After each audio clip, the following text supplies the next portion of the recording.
Hello મિત્રો, કેમ છો? તો આજે આપણે શિયાળાની સ્પેશિયલ વાનગી એટલે કે રીંગણાનો ઓળો બનાવવા જઈ રહી છે. અને ઓળો તો બધાના ઘરમાં બનતો જ હોય, પણ આ થોડીક અલગ રીત છે અને મસાલેદાર અને એકદમ ચટપટો અને સરસ તીખો ધમધમતો ઓળો છે. તો શિયાળામાં ખાવામાં ખૂબ મજા આવે છે. તો આવો બનાવીએ આપણે રીંગણાનો ઓળો. તેના માટે જોશે લીલી ચીણી સીવી ડુંગળી, આદુ મરચાંની પેસ્ટ અને ટમેટાની પેસ્ટ, સાથે આપણે લાગશું કોથમીર અને શેકેલા અથવા બાફેલા રીંગણાનું ભરતું. શેકેલા રીંગણ આપણે એમાં એડ કરી રહ્યા છીએ. તો પહેલા સૌપ્રથમ આપણે જરૂર મુજબ તેલ છે એમાં એડ કરી દઈશું. અમે આશરે 3 થી 4 પાવડા તેલ નાખેલું છે. અને ઓળામાં હંમેશા તેલ ચડિયાતું હોય તો ઓળાનો સ્વાદ અને ટેસ્ટ સરસ આવે છે.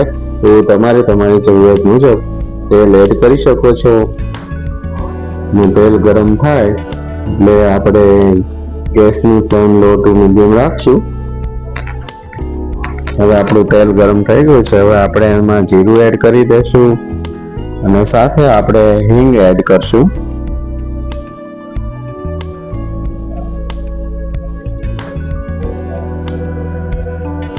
આપણે હિંગ છે એ એડ થઈ ગઈ છે અને થોડુંક આપણે આને બરાબર ચમચાથી હલાવી અને પછી આપણે આદુ મરચાંની પેસ્ટ બનાવેલી છે. આ જે લીલા તાજા ગોંડલિયા મરચાં આવે છે, આ એની પેસ્ટ છે, એ હવે આપણે આમાં એડ કરી દઈશું.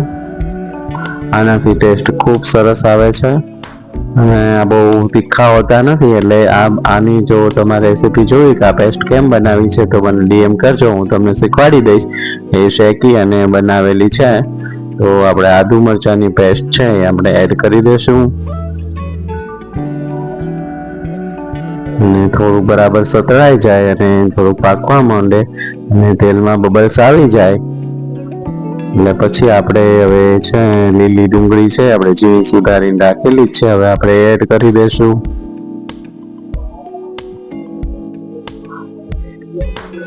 લીલી ડુંગળી છે એટલે એને પાકતા બહુ વાર નહીં લાગે.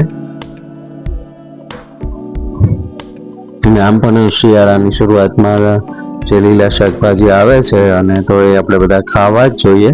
તો એક પછી આપણે લીલા શાકભાજીની વાનગી આપણે આ ચેનલમાં બનાવશું. તો ચેનલમાં તમે નવા હોય તો ચેનલને લાઈક, શેર અને સબસ્ક્રાઈબ કરવાનું ભૂલતા નહીં. હવે આપણે આ ડુંગળી છે એ સતરાઈ ગઈ છે. તેલ આવી રીતના ઉપર આવે ત્યાં સુધી આપણે 5 થી 7 મિનિટ છે અને ડુંગળીને બરાબર પકાવી લેશું.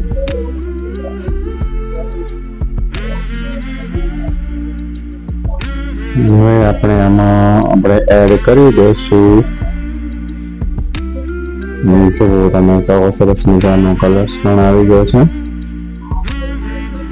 તો આપણે જે ટમેટા ચીના સુધારીને રાખેલા છે આપણે એડ કરી દઈશું. અને ટમેટાની ગ્રેવી પણ જો તમારે એડ કરી હોય તો તમે તમારી રીતે ઉમેરી શકો છો. ટમેટાને પણ આપણે બરાબર તળી લઈશું અને એની પણ લો ટુ મીડિયમ ફ્લેમ ઉપર રાખવાનું છે અને પાકી જાય પછી આપણે બધા મસાલા છે એને એડ કરવાના છે.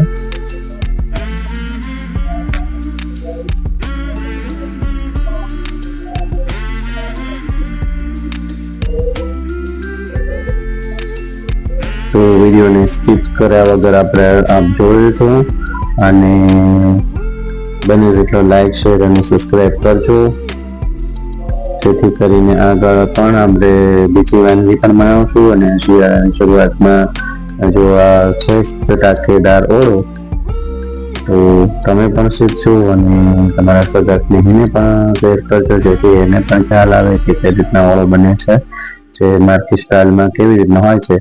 તો હવે આપણે સ્વાદ અનુસાર મીઠું એડ કરી દીધું છે. સાથે આપણે ગરમ મસાલો પણ એડ કરશું થોડો. આ ગરમ મસાલો પણ ઘરમાં બનાવેલો છે. એ તમારે શીખવો હોય તો મને મેસેજમાં ડીએમ કરજો, જેથી કરીને હું તમને ગરમ મસાલો પણ શીખવાડી દઈશ. તો બરાબર ચડવા દેવાનું છે. આપણે આ મસાલો છે આપણે ધીમે ધીમે બધું પાકી ગયો છે. તો હવે આપણે આ કાશ્મીરી લાલ મરચું પાવડર છે 2 ચમચી જેવું એડ કરશું. તે તીખું નથી હોતું પણ આપણે કલર માટે એડ કરવાનું છે.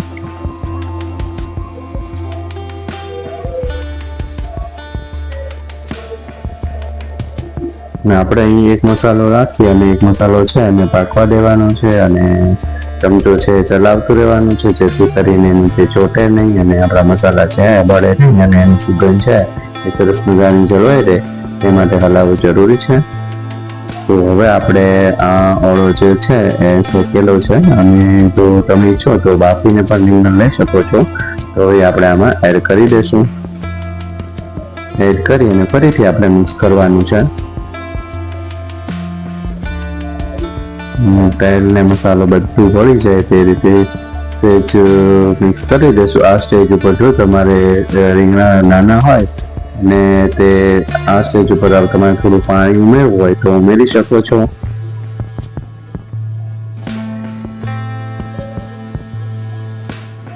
જેથી કરી અને બરાબર મિક્સ થઈ જાય અને મસાલા જે છે એ આપણા રીંગણાના ઓળામાં ચડી જાય.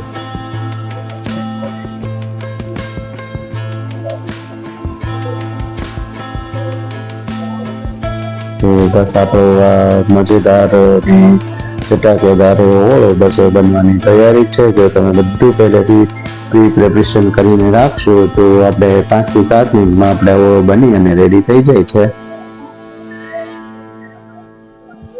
ઝાઝો સમય લાગતો નથી.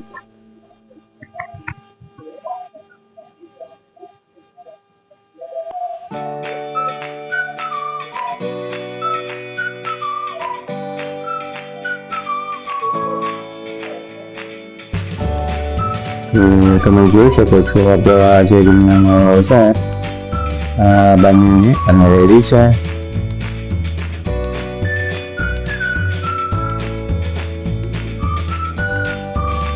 તો હવે આપણે ગાર્નિશિંગ માટે ઉપરથી થોડા લીલા ધાણા નાખી દઈશું.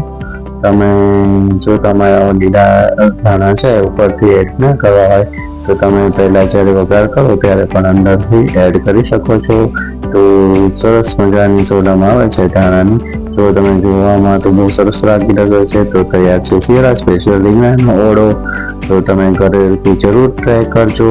તો આપણે હવે એને પૂરી દેશી રીતે આપણે ગોળ છે, સલાડ છે, રીંગણાનો ઓળો છે, બાજરાનો રોટલો છે અને છાશ સાથે સર્વ કરશું.